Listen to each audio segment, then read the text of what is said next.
It's a huge night last night. You guys know what I'm talking about. Everybody's talking about it. We were all glued. Everybody's excited. We were all glued to our TV screens watching a bitter showdown between rivals battling for supremacy. With a shocking turn of events that no one could see coming, Ben might take away Olivia's rose. That's unprecedented.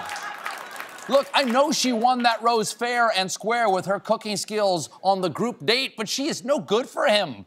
Ben, when will you wake up and see that Lauren B is the one? Look at her, she's made of pure light. Of course, last night was also the Iowa Caucuses, the first in the nation, for some reason, contest where the stakes were huge for all the candidates. Really? This many candidates still? There's no winnowing process at this point? Did someone get them wet or feed them after midnight? Why are they so... Anyway, following the Iowa caucus, everything has changed in that for the next 4 years, none of these people will step foot in Iowa for any reason. And the caucus was a squeaker. We have some breaking news. The chair of the Iowa Democratic Party says they are now poised to award more delegates to Hillary Clinton and called it the closest caucus in history. A razor-thin margin separates Bernie Sanders and Hillary Clinton in Iowa, a race too close to call. Yes, last night's Democratic caucus was super close. Hillary won by 0.3%, or, as it's known in Iowa, Carl.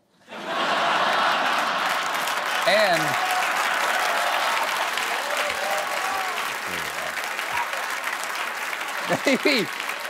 maybe that's where we are. Maybe we're in Iowa.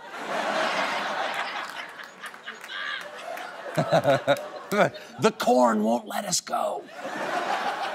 And after all that campaigning, this splinter of a sliver of a shard of a margin of an echo of a ricochet of a victory came down to a matter of luck. If you thought last night's Democratic caucus was essentially a toss-up, in some places it literally was. The race between Bernie and Hillary actually came down to a coin toss in 6 places. The Democrats' rules allow a coin toss to break a tie. Well, Hillary won this one, won a delegate, and she did it some 6 times at 6 different precincts. Yes, a coin toss in 6 precincts. The Democrats picked the winner last night the same way roommates decide who has to drive to Taco Bell.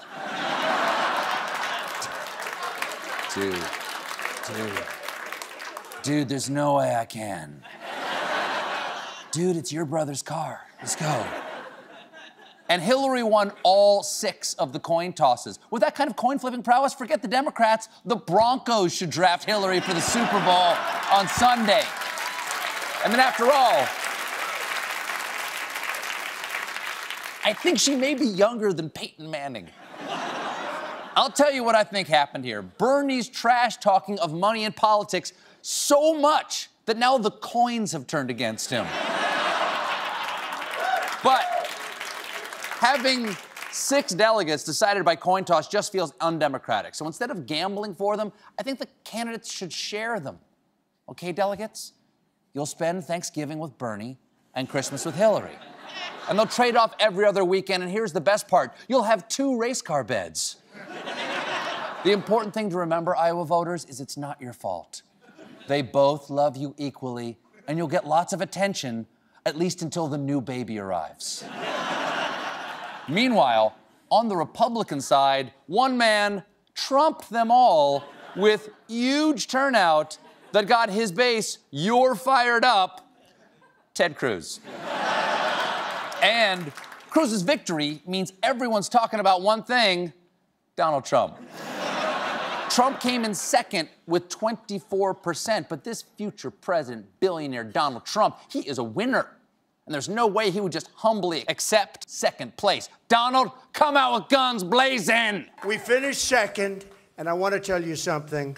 I'm just honored. I'm really honored. Who are you? And what have you done with Donald Trump's body? This man is an imposter. I mean, that is clearly a wig up there. It looks like what took Trump down, the reason he was in second place, were Ted Cruz's repeated attacks on Trump for having, quote, New York values. Now, Donald defended the city he loves, So it was nice to see the local papers have his back today. Here is the New York Post. Crucified. And the New York Daily News. Dead clown walking. Right, please. You like that? You like that? You like that? Man. It tearing them apart. Yeah. These are your New York values. Thanks for sticking up for us, Donald. Oh, you came in second? Go f yourself.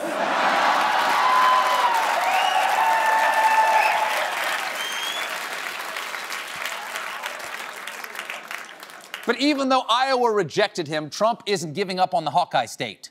We will be back many, many times. In fact, I think I might come here and buy a farm. Wow.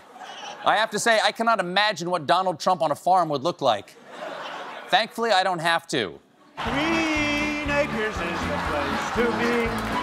Farm living is the life for me. Land spreading out so far and wide. Keep Manhattan, just give me that countryside. President Trump, the North Koreans have violated the demilitarized zone. Secretary of Defense Meatloaf is ready to launch the nukes. But as happy as Trump and Cruz were with their results, no one is more excited than the clear frontrunner of third place, Marco Rubio. Tonight, here in Iowa, the people of this great state have sent a very clear message. After 7 years of Barack Obama, we are not waiting any longer to take our country back. Apparently, finishing in third is a guaranteed path to victory. Which is why tonight I am placing a large Super Bowl bet on the Arizona Cardinals. I cannot lose. And I've just been told that I lost. All right. There you go. How much is that? All right. Okay. And just take that. There you go. And folks, if that's how happy Rubio is with third place, I can only imagine the thrill of fourth place finisher Ben Carson. Jimmy, where's Dr. Carson? Dr. Ben Carson is taking a quick break from the campaign trail. He told reporters in Iowa that he's headed back to his Florida home for 24 hours to grab some fresh clothes. Yes.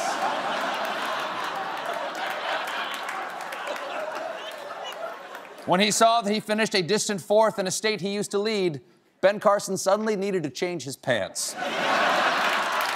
But I